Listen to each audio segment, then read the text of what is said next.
Hi everyone, it's Fook, and today is Sunday, October 31st, 2021. It's Halloween, so happy Halloween to everybody with kids. But it's time for me to do my monthly portfolio update and kind of talk about what's going on with the portfolio.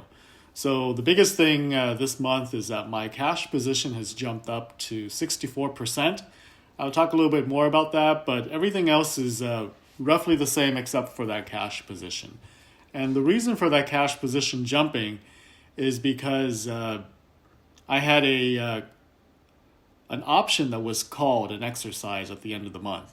So what I usually do is I write call options that's about, call it 8 to 10% above the current trade price, just to generate some extra cash flow.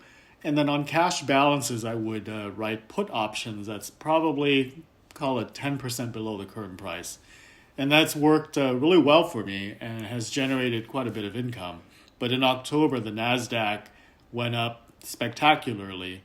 So I had a call of 377 for QQQ, and it closed at some 383 or something like that on Friday. So a large portion of that got called away. So before the next buy into the portfolio, I'm going to have to buy it back.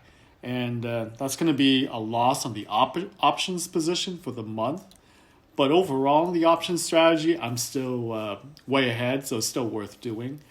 But it is what it is, and you deal with it. So basically, I was running, somewhere near the six figures for options this year, and I'm going to be giving some of that back.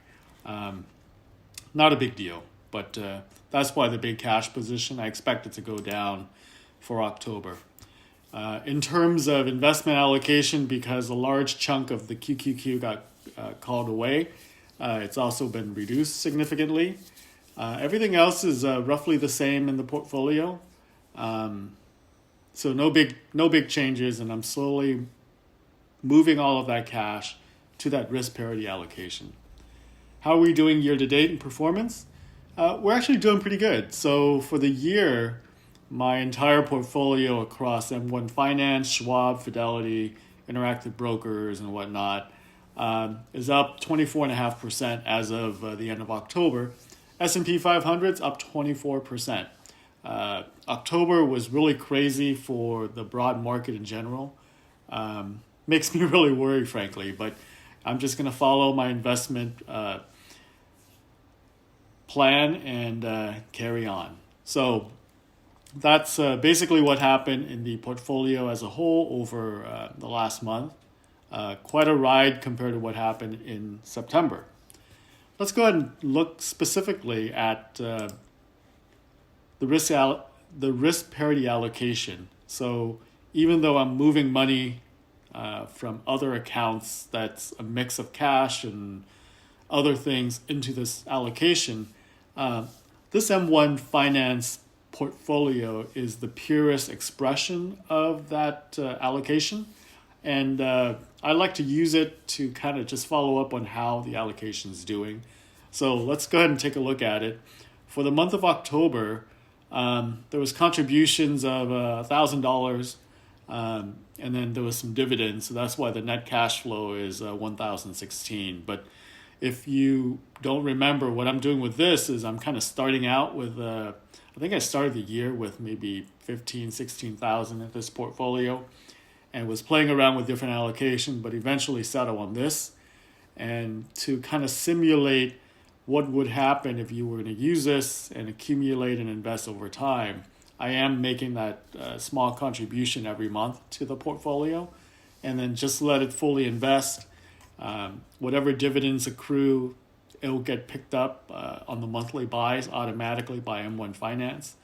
But for the month, it's up 5.61%, which is not bad considering what happened in September. But by comparison, the S&P 500, just pure S&P 500, as represented by the Vanguard ETF, is up 5.51%. So they're pretty much neck and neck, which is actually quite surprising because I would have thought that the broad market would have done a lot better given that gold and long-term treasury is kind of underperforming lately, with inflation fears rising and whatnot. But overall, the portfolio is still holding really well. I'm going to have to check my math and figure out when exactly I switched over to this allocation 100% of the time, because at some point I like to do a quarterly view as compared to the S&P 500 and then a 1 year view.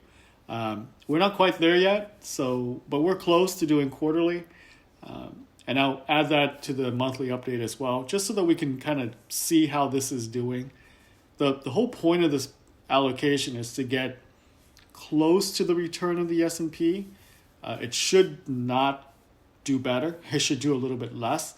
But what you get in return for that is less volatility and less drawdown. At least that's the idea. So this way we're going to be able to check and see how we're doing in comparison. It's not that I'm going to make any drastic changes, but I always like to kind of just look and see what's going on. So there we are. Looks like I do have a buy, because there's probably going to be another $1,000 contribution at the beginning of the month. But looks like I have one buy tomorrow, and I don't even know what it is. Let's take a look. Yep, we're going to buy some gold to bring things to balance.